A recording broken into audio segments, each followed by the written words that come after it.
In the Starship fandom, there are many controversies. How big is the Klingon bird of prey? What class of ship is the Defiant? What was Starfleet's first warship? Why won't Commander Denatra step on me? But there is one controversy which is unique to the Romulans. It is arguably the strangest controversy. And that is, what the hell do we call this thing? And why is it also simultaneously either the most loved or hated Romulan design? Hello everyone, this is Venom Geek Media here, and today we're going to be taking an in-depth look at the Neorexan class. Yes, I'm calling it Neorexan, and I know that is only one of 3 possible names, but I prefer Neorexan, but I think that is a perfect segue to just jump right in and talk about this ship, and we'll talk about those names. So, obviously, we are given the name Valdore in Star Trek Nemesis. It is the name of Denatra's ship specifically.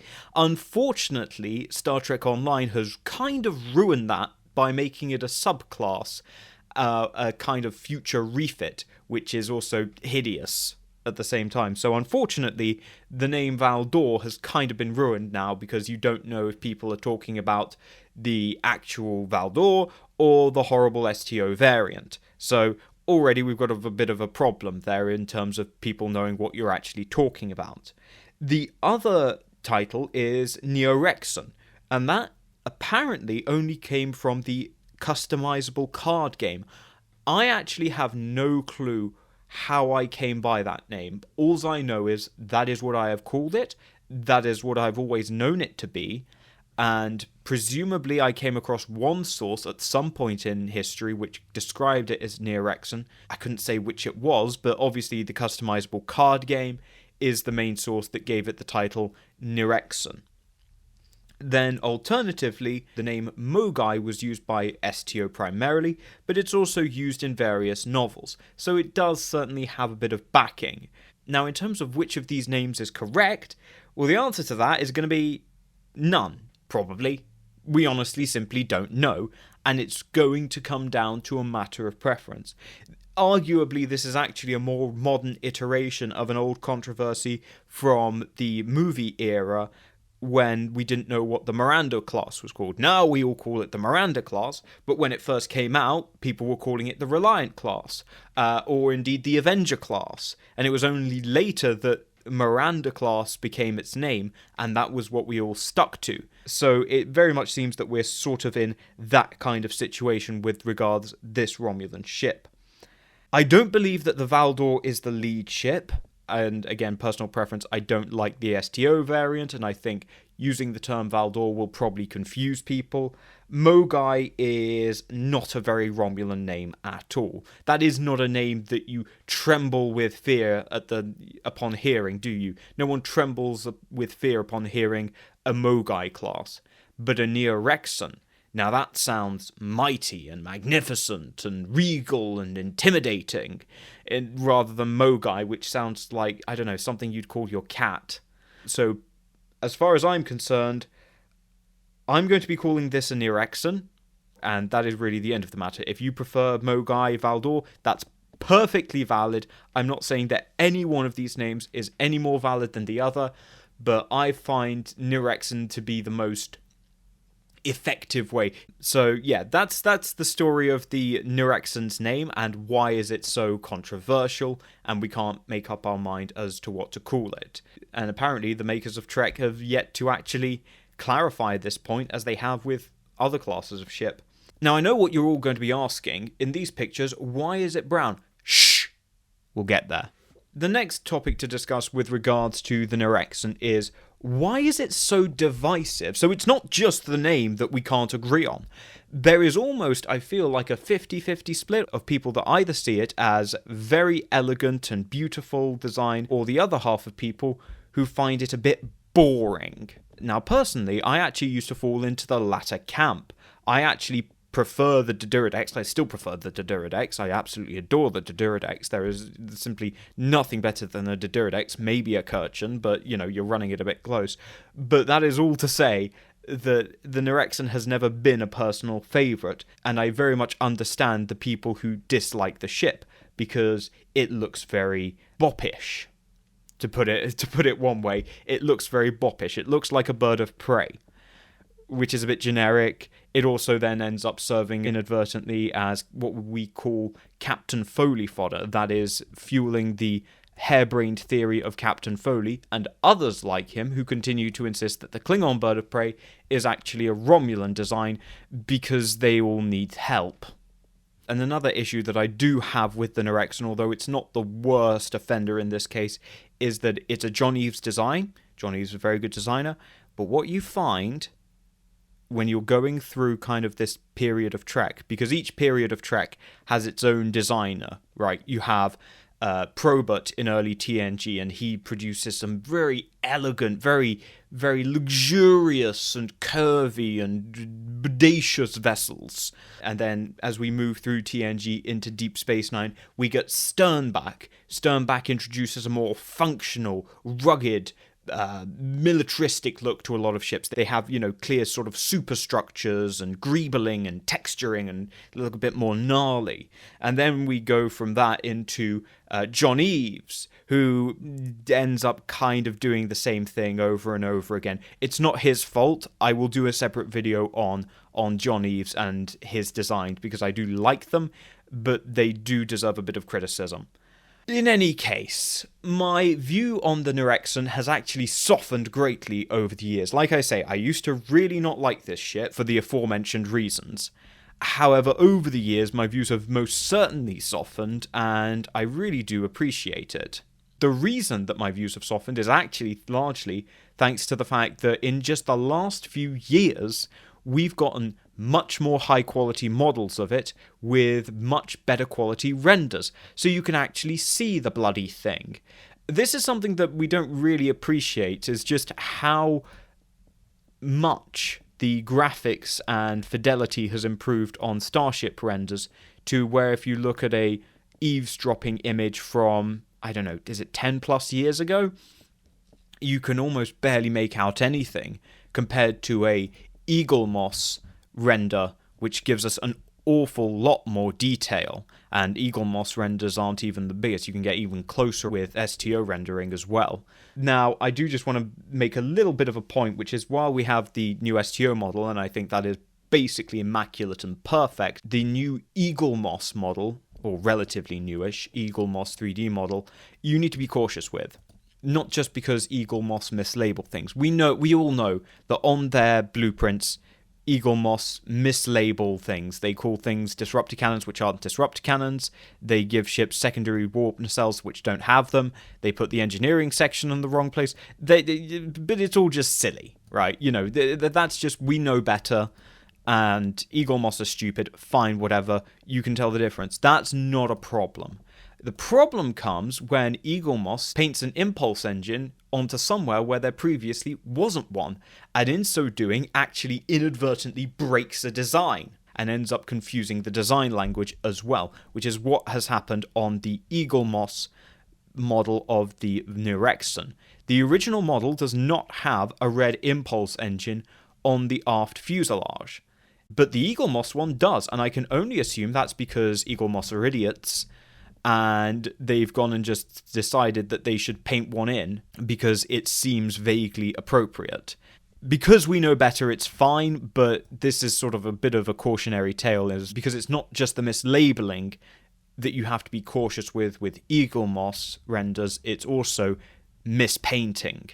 Now, with that rant on Eaglemoss over, let's actually talk about the Neorexan and some of its features. Let's start by looking at what we do know for sure, and that is, firstly, that those pods, the outer and inner pods, so you have a pair of outboard pods outside of the nacelles. Eaglemoss seems to think they're secondary warp nacelles. I can kind of forgive them for thinking that, but they are not, because that would be pointless. Why would you put your secondary warp nacelles right next to your primary warp nacelles? If you're going to put them anywhere, find somewhere better to put them. They are disruptor cannons. We know that they are disruptor cannons because we see them firing during Nemesis. That is where the disruptor bolts come from on both Neorexans during the Nemesis battle. You then also have an inner set of pods, which are actually kind of different. They're a lot more glowy, they have a bit of a light source to them, and those are also disruptor cannons. So we know about those for sure. We have visual evidence confirming that. However, immediately we start running into other questions like, where are the torpedoes? We never see the Neorexan fire torpedoes. So where the torpedoes are on the Neorexan is anyone's guess. I mean, do they not have torpedoes? It's worth pointing out Romulan ships have never been great at including torpedo launchers. Klingon ships have been great at showing torpedo launchers. Oh, on the note of Klingon ships, Memory Beta seems to think that this was designed to fight the Negfar, which I don't know why anyone would think that. That is a horrible miscasting of this ship. Anyway, back to the point on torpedoes, which is that Romulans have never been particularly good at including torpedo launchers on their designs, despite the fact that Klingons are very good, even the more modern Klingon ships like the Vocha and Negfar. They all actually managed to get proper torpedo launchers on there, but yeah, not so much with the Romulans. However, while the Romulans are bad at showing torpedoes, the Klingons are bad at showing shuttle bays, and that is one thing that the Neorexan is not bad at. So, with that in mind, let's now talk about other details which aren't explicitly clear, but are very interesting to look at. So the first thing to talk about is these ribs on the upper neck. You will see them in all renders, and they're quite unusual. It's a break in the texture, and it's unclear why. A lot of people have previously thought that this is actually the main shuttle bay. I think this largely stems from the fact that people had previously not been able to get great views of the rear quarters of the ship, which it sounds really dirty now that I say that. Don't go looking at the rear of the Neorexan. I'm going to move on. The point being, before we had good renders of the aft section, we didn't really know what was going on back there. So it's understandable why people would then look at this and say, well, it looks sort of shuttle bay-ish. Makes some sense. And this ship is a bit smaller and more compact, so, you're pressed for space. Let's put the shuttle bay in the neck. Given what we know elsewhere, this is highly unlikely. This is more likely a cloaking emitter. Makes sense. It's relatively central on the ship. It's where you would probably put a cloaking device. Bearing in mind, of course, the ship has two necks, so there's space for the cloaking equipment in the upper neck, and then in the lower neck is where you can have more habitation and other through routes to the head of the ship. We then also have a set of intakes and glowing circles. These are quite odd and very interesting. Let's take into account that this is a post-DS9 ship, and those green glowing circles that are on the dorsal of the engineering section, we actually have seen those before. On the Defiant, my belief is that this is actually part of the ship's active cooling mechanism. We know on the Defiant that those blue glowing circles are plasma vents, and this makes sense. The Defiant is a very overpowered ship for its size. It has a very large power plant. It has very powerful weapons. To sort of use a Battletech analogy, it's a bit like a Hunchback 2C. It's stupidly overgunned and at risk of blowing itself up if it doesn't employ more active cooling measures. And I suspect the case is similar with regards to the Neorexan, albeit on a much larger scale.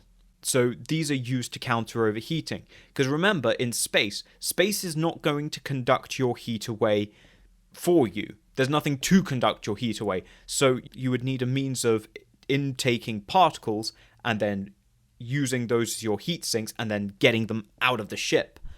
And given the sort of proximity of the intakes and the plasma vents, it kind of logically follows that that is probably what's going on there, that it is part of the ship's active cooling thing. You may also use it to harvest deuterium just to keep the ship going.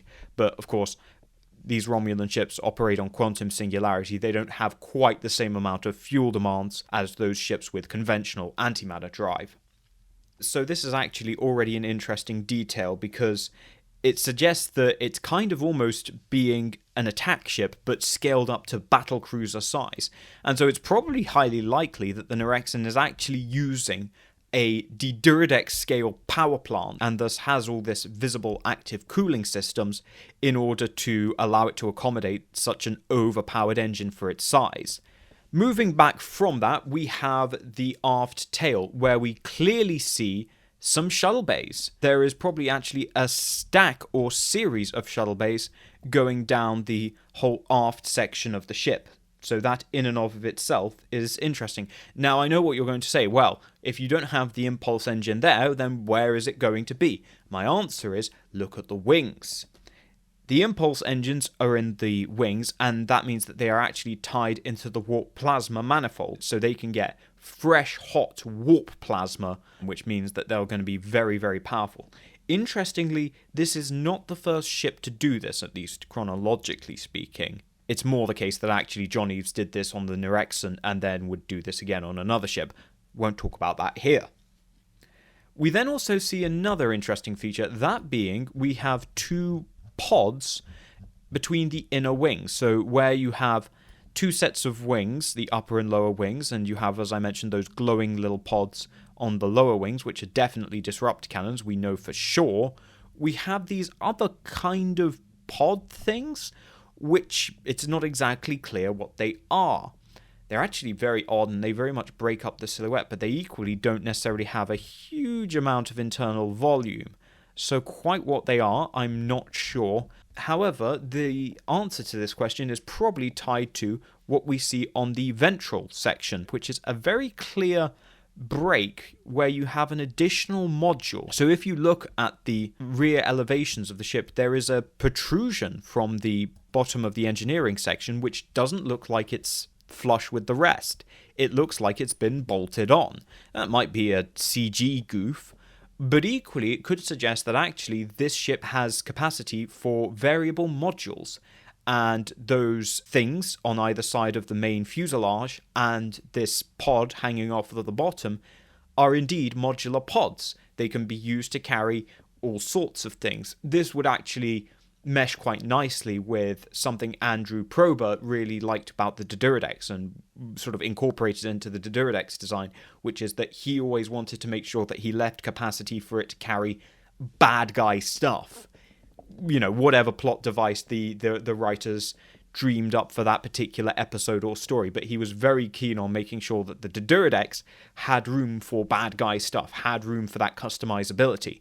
And I think we're seeing the exact same thing here on the Neorexan, is that it has these mission pods, in this case actually 3, though albeit of different types, that can act as cargo pods, sensor pods, weapon pods, you name it. You know, the Neorexan can carry them. And like I say, I think that very much lines up with what we know of the Romulans. It lines up with the Romulan scout ship, which arguably this ship is actually a closer relative of the Romulan scout ship than it is the Diduridex. So that in and of itself is interesting and makes a bit of sense, creates a little bit of continuity there. And what this also does is that it shows that this is more than a warship. Remember, the Romulans are not Klingons. They don't just want to fly around and blow things up. They're far more intelligent and sophisticated than that. And by incorporating these kind of modules into the design, where you could change the ship up for event to event, gives you a little bit more indication that the Romulans are more cunning than the Klingons, and similar kind of minds to the Federation. Again, the whole point of the Romulans, at least by this point in history, is that they are meant to be the direct antagonist of the Federation and able to match the Federation not just in military power, but in scientific knowledge as well. So, with that out of the way, let's now ask the final question. Why is there a brown variant? Well, I could tell you, but I think we'll save that for another time, when the Raptor rises. So thank you all for watching. Leave your thoughts in the comments below. Let me know what you think of the Neorexan. Which is your preferred name? What was your view on it? Has your view changed on it? Do you like it more? Do you like it less? Because certainly, as for myself, while it is still not my favourite Romulan ship, it is certainly one which I have come to appreciate over the years. So, have I changed your mind, and what do you call it? Let me know in the comments below, and I will see you all in the next video.